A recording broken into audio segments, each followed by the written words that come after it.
every time. They change the way that thing works. Welcome back, ladies and gentlemen. We've got game 2 of 4 coming up today. This is actually day 18 of Starladder. Yes. I think I said 17 during the original opener, but this is day 18. We're in the thick of it here, gods. We're like halfway through, maybe. I know. I don't know. It's How many time days flies. we got? I can't believe it's March 23rd already. It's flown by. It's March 23rd. Yeah. Official day of throws, Dota 2 day of throws is now complete. We survived yesterday. We saw a good share of throws yesterday as well. Between KYXY throwing away his Manta Style on Spectre to some clowny Jakiro plays. We've had a good share of throws. Yeah, that was quite the Jakiro play. That was very brave. But game 2 today, we've got Relaxed versus VirtusPro, which should be a pretty good one. Let's actually take a look at the grid here and see how these teams are doing. VirtusPro, they are sitting 3-3. They've played 6 games. And Relax, you're doing fine. They're actually looking pretty solid. Yeah. They're doing fine. They have played a lot of games, which kind of inflates their level in the ranks. They are position 3 right now, but they are sitting 7-4. So they also, I don't think, have played many of the big names from memory. Yes, if I recall, they still have some difficult games. The big names they've played, a lot of their losses. I remember them losing to Fnatic and stuff. So. Yeah, so they have played some of their easier matches as well, and they're kind of right on that cusp. If you have 4 losses, you're still kind of in the running for that top 4, and we'll have to see exactly how it settles down as we get further along in the bracket. But it should be an interesting game, and always excited to see VirtusPro. Yeah, and VirtusPro only having 3 losses. Sure, they're 3-3, and it sounds like, hey, you're only going 50-50. Like, that's not looking too good to make it to the LAN finals. But 3 losses means if they go on a good streak, suddenly they're sitting like they're in the top 4, top 5, and have a really good shot at actually breaking through to the LAN finals. Yeah, exactly right. So let's take a look at our draft here. We'll have Relax on the Dire side, and VirtusPro will be on our Radiant here. NS is drafting for VP, and it is Tame My Wild drafting for Relax today, though. It's also important to note Relax do have a stand-in in the stead of Wind X. They will have Triv playing for them. All right. We'll see how they do with him. But yeah, Tame My Wild drafting, not Dread. He drafts every now and then. And Relax is one of those teams to me. They're kind of like a more fun. They play Dota seriously, but they also play to have fun. Like they'll have someone different drafting a lot of the time. They'll pick some kind of more funnish picks. Your Dread Axes, which like to go and feed. But Dread's one of those guys who like just seems to really enjoy and love playing Dota at a competitive level, but he's not. Doesn't really mind that he's not like trying to be the best player, the best team in the world with a big sponsor and all that. He just wants to enjoy it and enjoy life. Yeah, I don't know. He seems like a cool guy. Yeah. I'd like to go for a beer with Dread. He certainly does. He's one of those streamers that I've heard people say that you can't understand why he is so amazing unless you really understand the nuances of Russian. Apparently, a lot of his humor is based around like he's really articulate, and Russian is a pretty complex language. So there's a lot of really funny like puns and kind of double meanings that he likes to throw out, and that's part of the reason why his stream is so ridiculously popular, because he's got that kind of unmatched wit compared to a lot of the other popular streamers. So as Americans or English speakers, we're missing out a little bit, gods.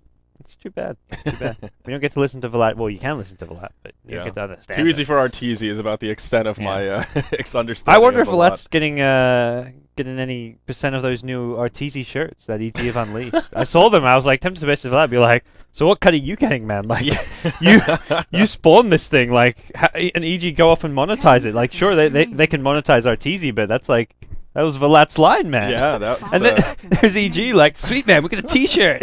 People will love this. The shirt looks sweet. Like, I was really tempted to go buy one. I may still do so, but I was like, well, I'd rather... I want to know some of that goes to Vlad, man. So let's talk about this draft a little bit. VirtusPro did go ahead and grab Dazzle, Naga with their first 2 picks. And Relax, they went with the Bat Rider Visage, so pretty standard across the board. Dazzle, Naga do have a bit of synergy. One of the things in particular is that you can use Weave while the opposition is in Naga Sleep, and it will still tick Weave charges. So that is one little minor synergy between those two. And of course the minus armor and all the physical from Dazzle, so there is some lane potence there as well, and even Shadow Fiend with the presence of the Dark Lord. A cool little synergy is the Naga Siren images with the Dazzle Heal Bomb. Yeah, that too. It's not something, it sounds great. It's like one of those things like, oh man, you get an illusion here, you get a Dazzle, but it's pretty hard to actually set up and do. Like, you're often just farming around Naga Siren. It's more likely to see like a Shadow Demon Dazzle getting for the heal bombs, but it's still something which in theory comes into play later in the game. Yeah, those two are really scary in like 2-1-2 kind of lineup. Dazzle Naga is a really scary duo lane. The minus armor from Riptide, then all the physical from Dazzle, the heal bomb like you were talking about, Yeah. then even the shallow grave in case Naga goes in too deep. It's just it's a potent duo, but well, duo lanes are a little bit of a rarity here in our current meta. Looking at the bans coming out, also looking fairly straightforward. RX fourth banning out Disruptor, and based on that last game and just the way we've seen Disruptor over the past couple of weeks, I think he's still a little bit of an underrated hero. Just a great support. One of the things about Disruptor is that he never really falls off. You know, Glimpse and Static Storm never really become bad abilities, nor Kinetic Field for that matter. No, I agree. I think he's underrated for sure. I think like, the trendy picks are kind of like your Shadow Shaman, your Ancient Apparition, your Dazzle as far as supports go, but I think we'll see somewhat of a resurgence of the Disruptor, at least, especially going towards like TI and stuff. It's one of those big clutch playmaker heroes that will get you off to a good start with a big glimpse kill, and will just catch opponents by surprise, put them out of their comfort zone, find you some nice little kills here and there. Yeah, it's just a difference in mentality. Now, Shadow Fiend, we mentioned third pick for VirtusPro. RX thought about it a while, and they did settle on a Storm Spirit. Storm Spirit fourth. Storm Spirit. Have some Storm Skillet for breakfast. It's like 10 o'clock in the morning. Let's have some Storm Skillet. Nothing like that. Yeah, high quality Storm Skillet down from the local grocery. The Storm Spirit will be their mid hero, and VirtusPro just go ahead and grab Nyx Assassin straight away. Yep. VP have been running a lot of Storm for G, so they actually go for the SF over it because they wanted to stack even more minus armor. Because normally I feel like they'd go for a Storm here, but yeah, they decided for something a bit different. So Relax have a pretty solid lineup. They have a lot of initiation, but some very squishy heroes. And even though Bat and Storm are two great heroes in terms of they can have that keen initiation power, if they get initiated upon, things can be a little bit difficult. And we'll see how Storm does. He'll probably be up against the Shadow Fiend, which isn't a terrible matchup, but I think Storm will need to pick up a little bit of momentum here. A decently timed Orchid, I think, will be key. Yeah. Definitely not an ideal BKB first game for the Storm Spirit. Oh, they go Spectre as well, so it's kind of nice. Like Spectre can show up anywhere in the map for some early kills and stuff with the Batrider Storm creating space. You've got long range initiation, then combine that with the Spectre. Pretty handy. Yeah. Like the Spectre pick here, and well, VirtusPro, they just grabbed Nyx.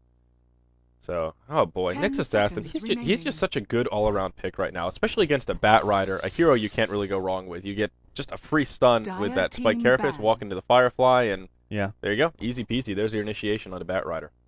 Well, it's definitely a potent pick. It kind of leans towards, well, I guess Nagasaran, you don't know if it's a carry or a support just yet, but Relaxing to think it's going to be a carry farming role. They ban out the Chen here, but Nyx, most likely your offlaner. You look to the Naga Dazzle in the safe lane with one more.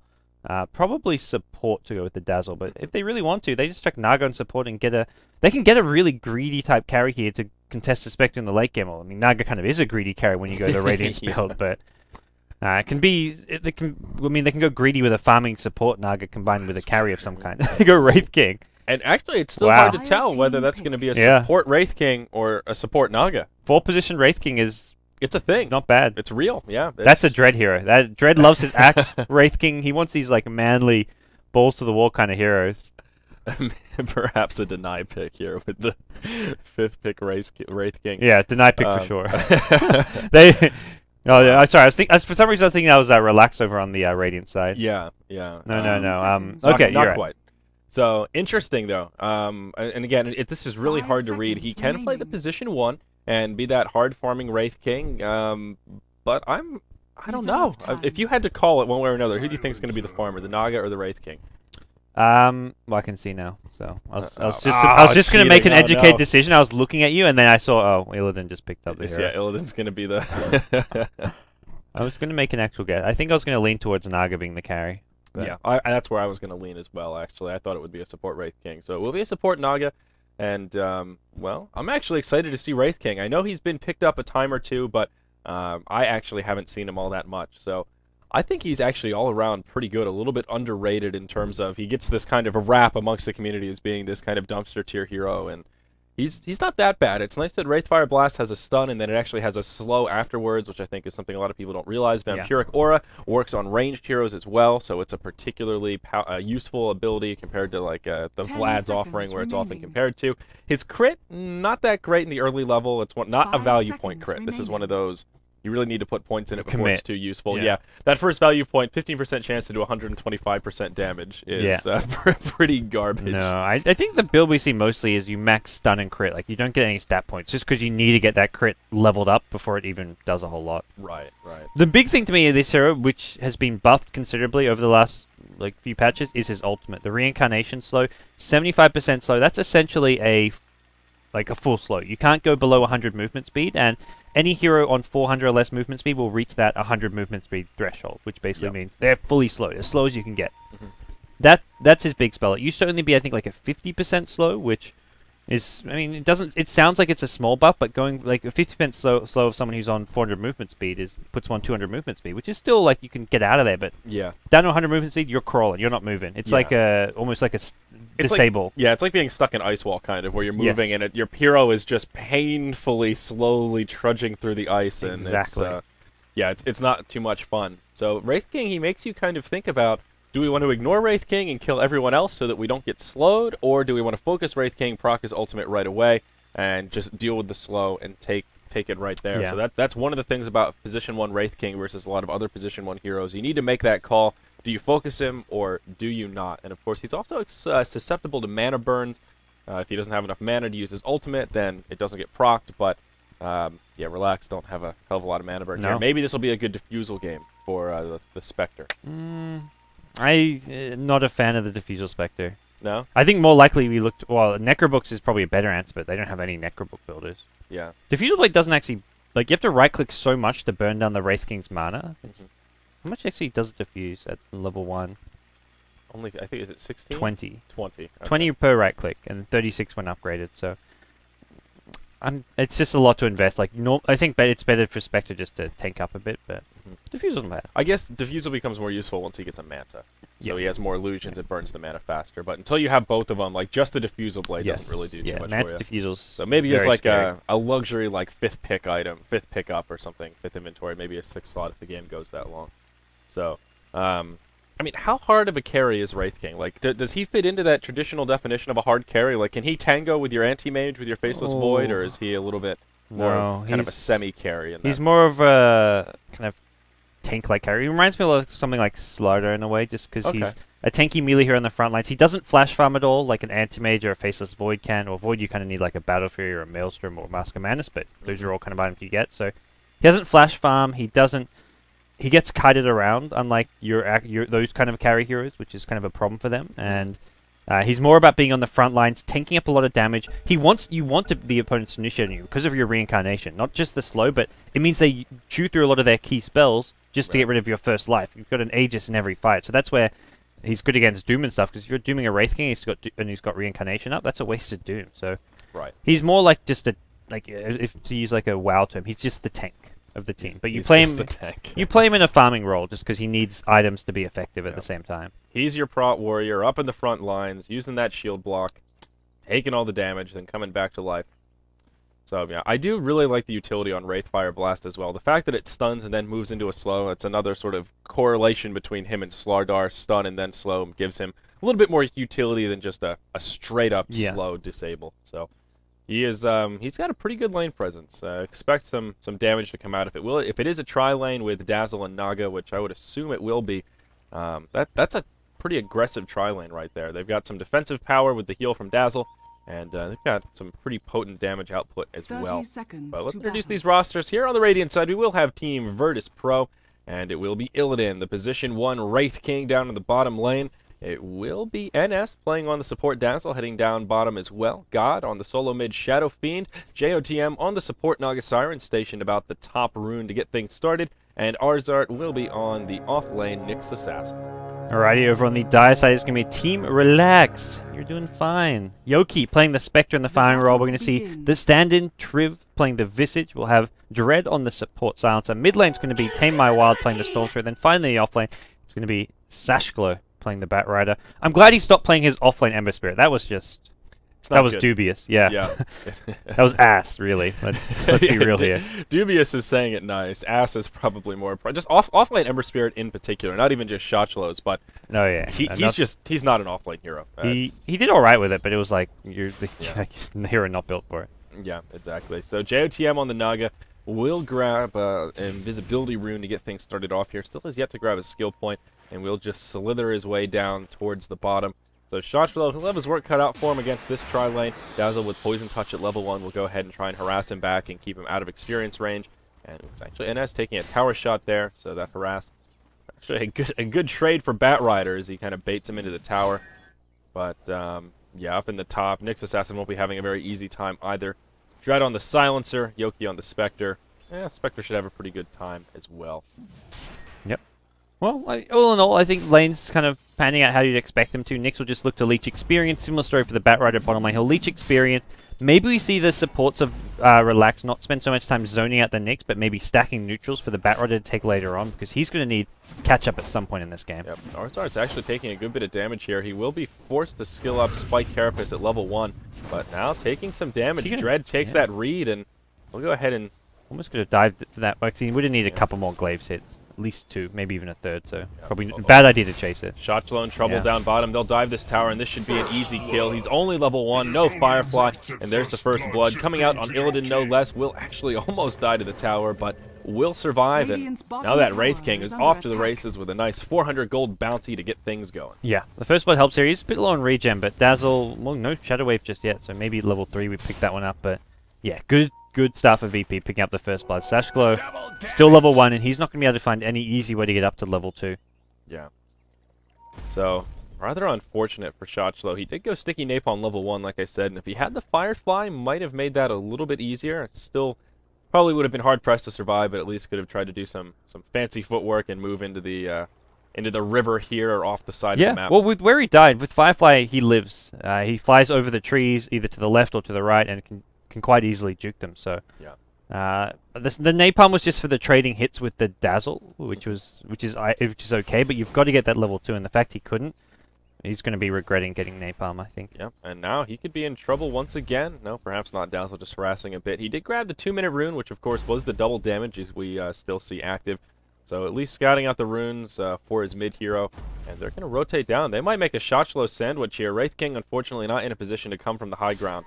But they will continue to zone him out, and they'll still be sitting pretty at level 1. Sashglow does not want to really fight this. He has not got Firefly to escape.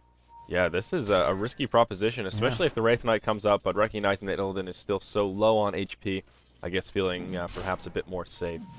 Now he'll poke forward, and Illidan, he's on the aggressive. That's a Wraithfire Bolt, and I'm not sure why Shotchlo decided to press forward like that. This is a kill. Yeah, that's an easy kill. He still won't hit level 2 either. I think he's trying to, like, confuse VP, because, like, normally you wouldn't be able to get that kill if he has Firefly, but VP, they know he's still level 1. They're like, okay, you've got no Firefly, this is just a straight-up kill. And he's just trying to, like, mindfuck them and just think, okay, I'll come up, pretend I have Firefly to escape, but VP aren't falling for that. I mean, that would work if he was not spamming the Sticky Napalm and, like, keeping it kind of an illusion, but it's pretty obvious when you're level 1 and using Napalm that you've got no Firefly, so... He did get an XP range now, so he hits level 2. Like, he had to die to get an XP range. Yeah, I mean, he's level 2 now, but it's one of those things that kind of the damage has been done already. Illidan's already picked up 2 kills, one of those the first blood, and he's still off to the races, 300 gold up on the next leading farmers on the side of Relax. So... great news for VirtusPro to get things going, but Shadowfiend actually struggling a bit in the mid lane here. Tame My Wild 26-5 versus the 14-2 Shadowfiend. So, God just getting out-farmed here by the storm. Yep. We see Sashglow finds another rune though. He's been on top of these at bottom runes, at bottom river. Gets the DD. Now he gets an invis, which will help him a bit more as far as actually getting an experience range, and not going to be any opportunity for a kill on Illidan. Even though Illidan is sitting fairly low HP. He gets salved up by Yonaga, so I think we look towards a Midas rush from Illidan here. He's saving all this gold, and I think this is going to be for your Midas. Yeah.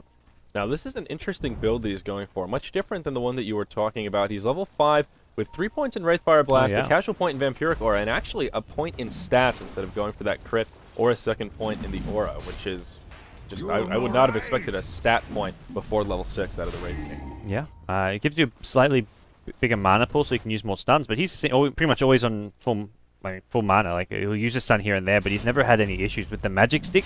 He gets free mana from the napalm, so a bit surprising. The Vampiric Aura point was probably just so he could heal up after tanking the tower so much, but looking for another kill here. Sashglow In trouble. Firefly down for another 3 seconds. There's the poison touch. The Wraithfire blast. Yikes. Another easy kill. Yikes indeed. That's his Midas now. Illidan has it, and not gonna have to take a lot of tower hits here, but that's a fast Midas. 5.5 minutes.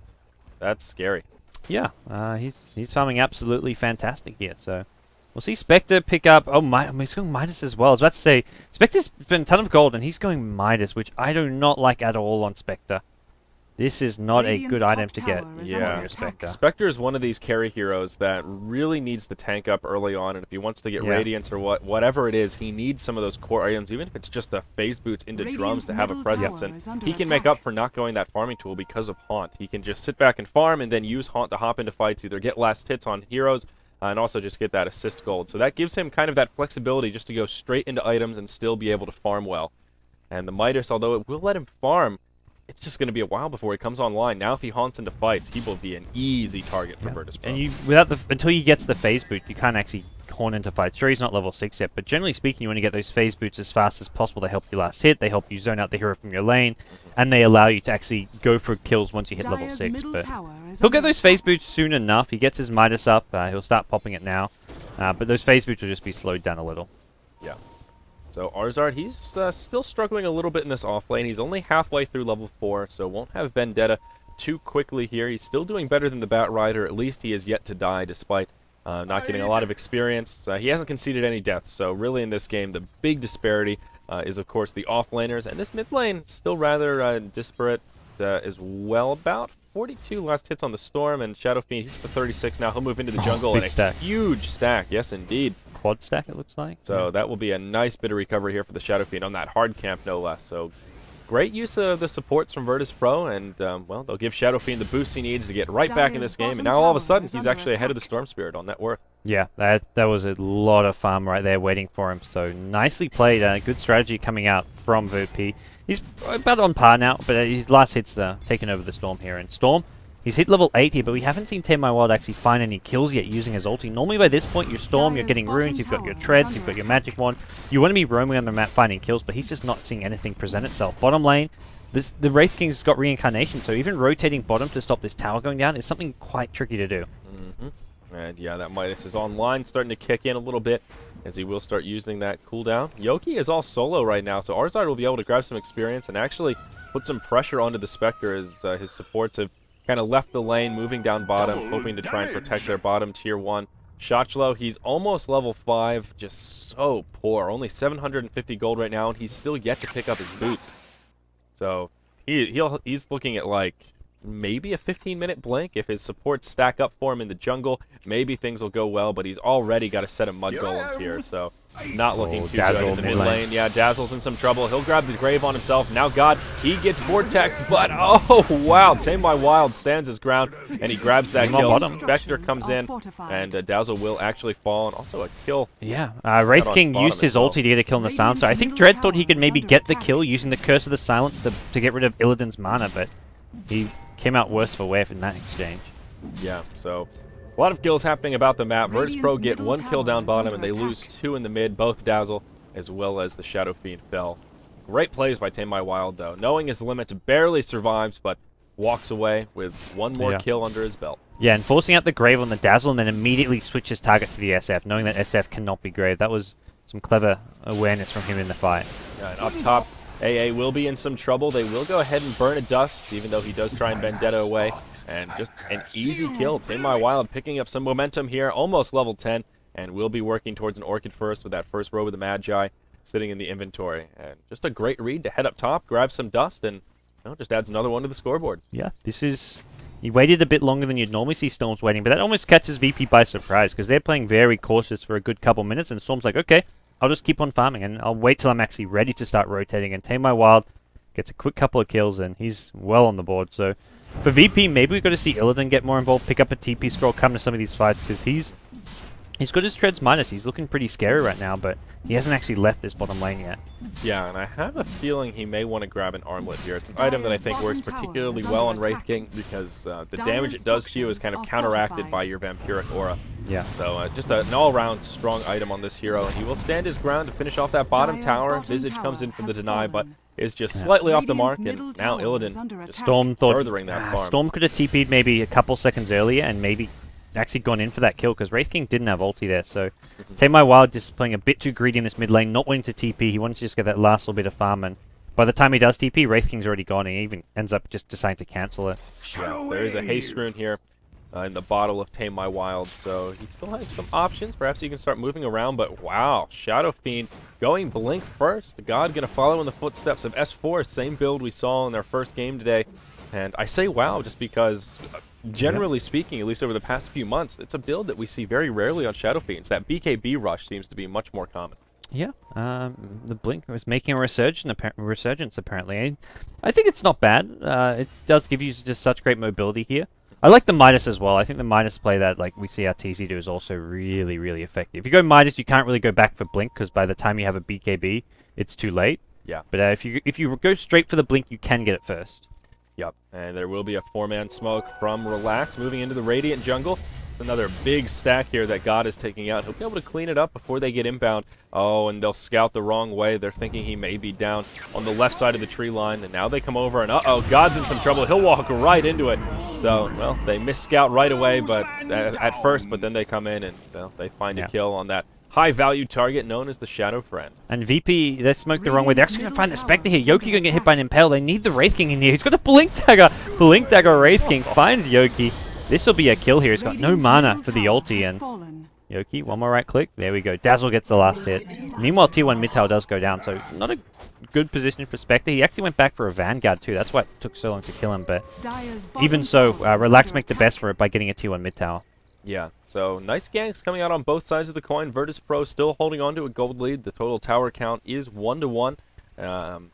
So about 1,500 gold, 500 experience. Not too bad. VirtusPro still in good shape, but double blink on the Shadow Fiend as well as the Wraith King.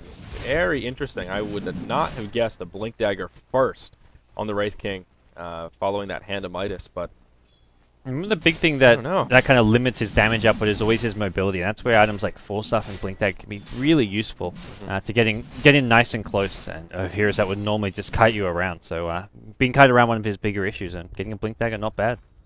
It costs no mana now as well, so it's actually quite easy to justify. That's a really good point. That change has made Blink Dagger viable on so many heroes that before that change you would think there's absolutely no way, and Wraith King's one of them. His mana pool is so limited, especially in the early stage. 75 mana per blink. You start to question if that's a good use of mana, but now he can just blink all over the place. So with that said, I understand the thought process at the very least, and with that, VirtusPro will finish off the top tier 1 tower.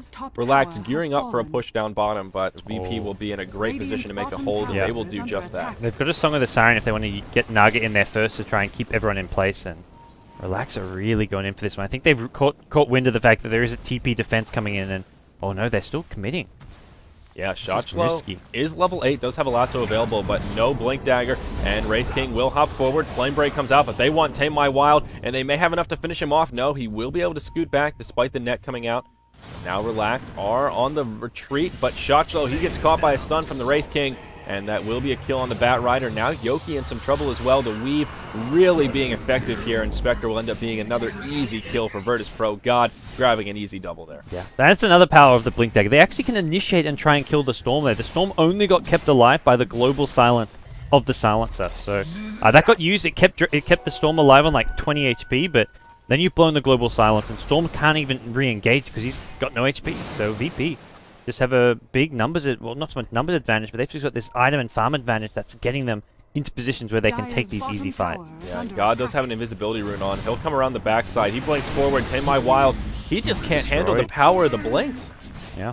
Blink Wraith King stun, Blink right clicks from G on SF, and tower after tower taking a fall here. VP just playing some good Dota. Yeah, there's a tier 2 tower, and all of a sudden they were ahead, but now they're really ahead. About a 5,000 gold lead, 4,000 experience lead. Wraith King's now level 11, so his ultimate will take a big change. I'm sorry, what did you say? He picks up a Maelstrom. Oh, Maelstrom, yeah. Another interesting item that wouldn't have been my guess as his second choice. No, it scales well when you get the Mjolnir. Like, a lot of attack speed, damage output, as well as just the Mjolnir buff is pretty annoying to try and fight and deal with. Any damage you take, it can proc on. That's the thing. Like, and it procs fairly frequently. I'm not sure the exact cooldown on it, but yeah, it procs very frequently. Yeah. So I like this build. Yeah. Mjolnir is really a viable item right now. It's one we've been seeing at kind of an increasing frequency. And it's not the item that I'm surprised at, is more just the trajectory. Both of these items, I see why they're good on Wraith King. It's more of just the order. Like the Blink into Mjolnir just seems like kind of a very, it's sort of a risky build almost, but they're just so aggressive here. They can get away with it. Yeah, he blinks forward. Triv in trouble. They'll grab a kill on Visage to start this fight off. Oh, missed the Impale on 10 my wild. If that hits, it would have been a kill as well. Just off the mark. I thought it even almost landed there. But now they're going to try and farm some familiars. And could get 1 or 2. Yep, they get 1. And now they get the tier 2 tower. They just can't fight VP right now. The way Wraith King's been playing, I mean, I mentioned the comparison to Starladder. With the Blink Dagger, he's playing this just like a Starladder, except it's a Starladder with 2 lives. That's what the reincarnation does for you. And a Starladder with 2 lives and just slightly more damage output too. Yeah, it's sort of trading an AoE stun for a single target stun, but the trade-off is you get 2 lives instead. So. And generally with Starladder, when you're initiating with a Blink Crash, you're only going on 1 hero, generally speaking. Sometimes you maybe luck out and get 2 or 3, but not a frequent occurrence. Yeah, and then we've seen here, Arzart did pick up a Blink Dagger on the Nyx Assassin, so there are now 4 Blink Daggers in this game, 3 of them on the side of VirtusPro. Sachlo finally able to grab his, so at least Batrider now has some initiation power, but VP, they can just hop on somebody from Relax, and they have enough stuns across those 3 heroes that they're hard-pressed to survive just between the Nyx and the Wraith King alone. If Shadow Fiend is there just spamming those auto attacks, pretty much everybody on Relax is fair game. Even that Spectre, who did go Vanguard first, is still very susceptible to that burst damage. And they're all kept nice and healthy through the Dazzle. They've just got great durability. They've got triple Arcane Boots online as well, so mana's not an issue for a Wraith King. That's another thing which he often has problems with, is the mana pool, but not the case here at all. And the top tier 2 tower under heavy pressure. It'll fall uncontested. Double damage rune up on the Shadow Fiend as well. They'll trade that tier 2 for a tier 1 down bottom, and that will be the end of the outer towers for Relax, taking the total tower count now 6-2. Way in the favor of VirtusPro, and we see more big items coming out. Shadow Fiend in particular, he's now got himself a BKB to go with that Blink Dagger, and they will rotate mid. They'll catch Yoki, and well, Global Silence flies. That will be enough for Spectre to get off the Haunts. Nyx has got him though, I think. He needs to just hit this Impale. He's waiting to make sure he can land it. Blink, Vendetta hit, Impale to follow. Yoki gonna go down. Arzart doing it in style right there, making sure he gets the Vendetta damage. Yeah, making sure he doesn't get juked as well. Like dodging the Impale if you're not like in close range is quite possible there. So he gets nice and close, make sure he knows which direction Spectre's running in, hits an Impale. Dire's top tower is under attack. Orchid is up on Storm now, so he's just farmed that, which is a small consolation prize for Relax, but realistically, they are very far behind. The problem now is, I said this might not be a game where BKB needs to come out first, but maybe it is. I mean, Tim My Wild, we've seen once he gets initiated on, they've got enough follow-up damage that he just can't survive the duration of the stun. But I have a mechanics question here for you, God. My worst kind of question. If Nyx Assassin uses Spike Carapace and then attacks Spectre, does the return damage from the dispersion proc the Carapace and get a stun? I would say almost certainly no.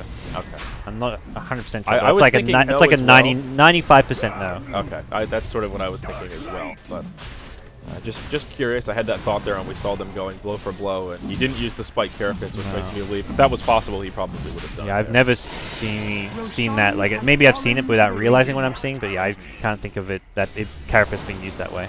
Yeah. All right, just food for thought. You know, sometimes the mind wanders a little here. No, that's a good question. I mean, I'm pretty sure the answer. I just don't want to commit to something which I'll get called out on by Reddit/Twitch chat.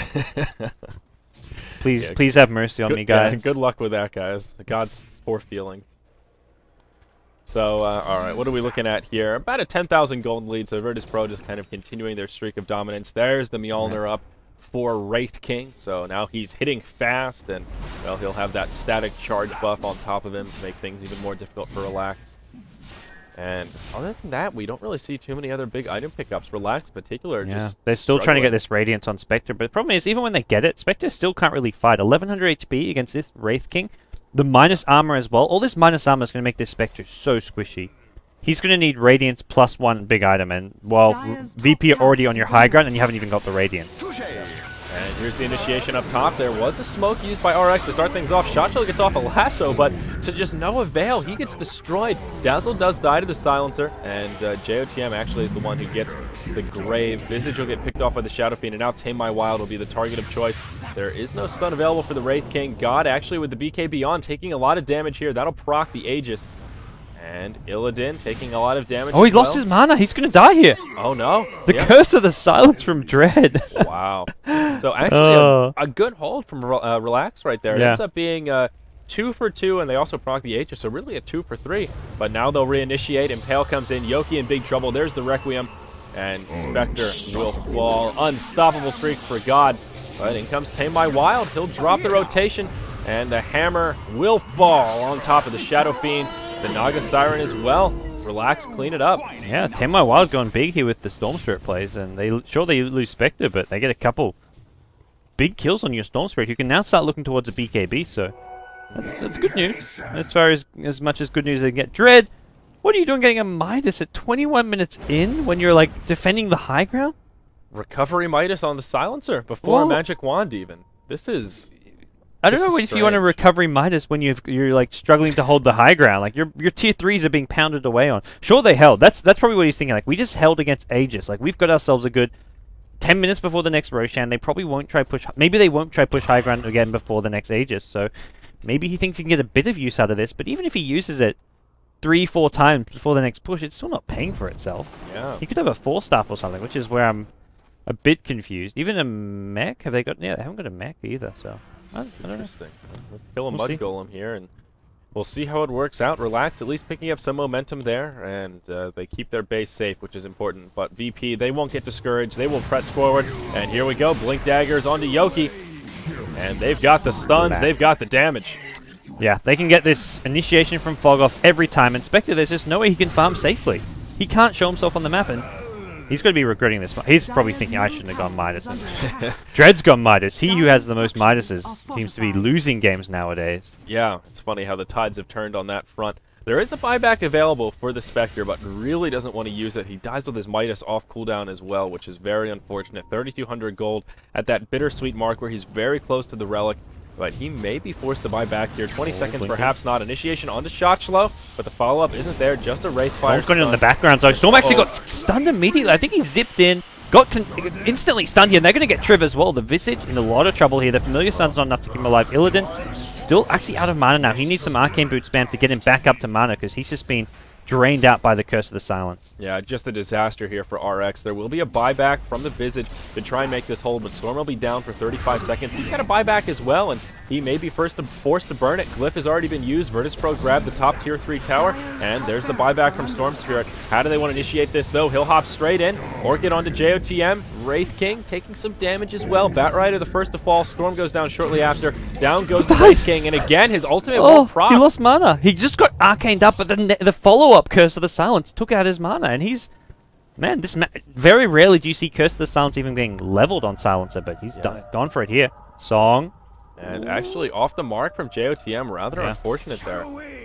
They're looking for a Song into a Requiem of Souls, and G going to TP out as soon as that Song doesn't find anyone. So it's another hold by Relax, but it's still like barely a hold. If that Wraith King, he was, I think, on like 120 mana when he died, because I clicked him like right when the Curse was cast, and he was on like 180, and it burned his mana so fast before he died. And if he gets that reincarnation off, everyone gets slowed. He comes back with full HP, full mana. It's dead Raxus. So that was like Relax holding by the skin of their teeth. That was a big play from Dread, and you're right. It's rare to even see a point in Curse of the Silent. Here at level 11, we see 4 points in it, and for good reason. Really a smart choice to try and deal with that Wraith King. We've seen more than once now that Curse of the Silent just be the difference between a hold and what would be certain doom. Yeah. So, well, and Relax it just keep their noses in the door and just keep on poking and prodding. Hope that a bigger opening presents itself, but it's coming at the cost of like buyback. Storm had to buy back in that fight. It's just and Batrider and Visage. Man. There were 3 buybacks used there to make that hold. So even though it was a decent hold from Relax, VirtusPro still getting a big boost on the gold grab. Yeah, VirtusPro look at that and think, well, sure you guys held, but realistically, what did it actually cost you guys? And well, they'll wait for the next Roshan if they want to. I don't even know if they need to. They're just so much stronger. We've seen how easily they can pick off this Spectre whenever he's farming alone. And Spectre gave up on the Radiance. He went back, picked up a Diffusal Blade. Is a bit more mana burn, which I guess what they... I mean, you mentioned at the start, Diffusal against the Wraith King. combine it with a Curse of the Silencer, maybe we can see Wraith King just unable to get his ultimate off. Yeah, and just unfortunate for Spectre in general. He got the Midas, but this is a game where VirtusPro has been pretty aggressive. They've been putting the pressure on since they got their trio of Blink Daggers up, and they just haven't given Spectre any room to farm and really capitalize on that Midas, which I think was the smart play, exactly what you should do. And now a Blade Mail is up on the Wraith King, so he'll be a little bit more tanky, and of course putting out that return damage. Up top, Shotchlo initiates onto God, but the counter initiation will be there. The Spike Carapace and the net, that'll be a kill. Visage also falling as well. Now the Rax in big trouble. Range has already gone down, and they'll start focusing melee Rax. Yoki, he haunts in, but now he's out of mana. He takes a Poison Touch, and he will be in big trouble. See you later. That's a 3-for-0 to get things started. Rax will fall, and Tame My Wild, he'll get dropped as well as the Blink Daggers are shown off in full force. Relax just not handling this one as well as they did in the last 3 pushes. Yeah, this one they got jumped on just too horribly, and they're going to lose not just top Rax. It looks like they're going to lose mid lane as well with 4 heroes dead. Second set of Rax taking a fall. This should be pretty much the nail in the coffin, as VirtusPro look like they should be able to take this best of 1 series against Relax. Mid lane of Rax under heavy pressure. They'll get the tower. Ranged Rax and melee will go down shortly after. Just a stray Centaur Conqueror here hanging about. Compliments of that Shadow Fiend with the Helm of the Dominator. So good to see they've got another stun at their disposal here. And yeah, they'll just continue on. They'll press for the bottom lane of Rax, and just no reason to back up with Storm and Spectre still dead. Why? Yeah. I think Relax, they know they're out of this one. They'll just go for one last hurrah, one last big fight in typical Relax fashion. These guys will just go out with a bang here. They're going to lose. Until the bitter end. Yeah. Oh, there's your zip. You're jumping here. They've tried to go an ass up, but the Carapace has been popped. Immediately, Batrunner goes down, and, well, Illidan is just too damn tanky. GG is called by Sashglow. Another stun coming out. Spectre probably going to go down again before the game is over, and yet that he does. Oh, and Tame My Wild almost getting a kill on NS at the end, but they burned the sleep to keep him alive. So another pretty action-packed game. Only 26 minutes of gameplay, but VirtusPro executing very well and showing us some interesting plays. We saw 3 early Blink Daggers, and it worked like a charm. They were all over the place, setting up kills left and right. Yeah, I like the Wraith King pick, and going for the fast Blink Dagger, proving to be a very effective build this game. Something you don't often see. He didn't play the hero like a carry. He played it like an initiator, and that's what I think where Wraith King can fit into that farming role. You have a secondary carry in the Shadow Fiend, you play this 2-core lineup. We saw Alliance do it with the Naga plus SF, but something like a Wraith King, which can just go around blinking, setting up kills. Fantastic strategy. Yeah, and again, you mentioned that Hand of Midas on Spectre, usually not an ideal item, and although it could have worked here, he was close to his Radiance. VirtusPro just did such a great job keeping the pressure on. The best way to deal with a Hand of Midas carrier is just put the pressure on, don't give him that room to farm, and they did just that. And Spectre ended that game 1-7-8, so they really put a lot of pressure on him. And that's where you go for your phase drums into Radiance, or even just phase drums into Manta, then Diffusal. He would have had a much bigger impact. He was sitting on 3k gold for such a long time trying to get that Radiance up. Didn't work. The Midas just worked against him. And it also could have been a slightly different game had Shotchlo had a better time in the offlane. We can't forget he conceded that very unfortunate first blood. That's true. And then he died again after that, trying to be cheeky without the Firefly. So Shotchlo definitely could have played that a little bit more cautiously and not fed the Wraith King quite so quickly. Yeah, because Wraith King didn't get the Blink Dagger up. Even if it's just 2 or 3 minutes later, suddenly your Spectre has a bit of a better time. But yeah, so a little bit unfortunate, but still a very interesting game. Now we've got 2 more until we get into the studio today. That is coming up, the second episode. So I've got 1 more game left before Merlini will be joining you gods, and that will be Next KZ versus Empire. So Empire, of course, the heavy favorites, but should be interesting nonetheless. More Dota coming your way, guys. So stay tuned, and Starladder coverage resumes after this short break.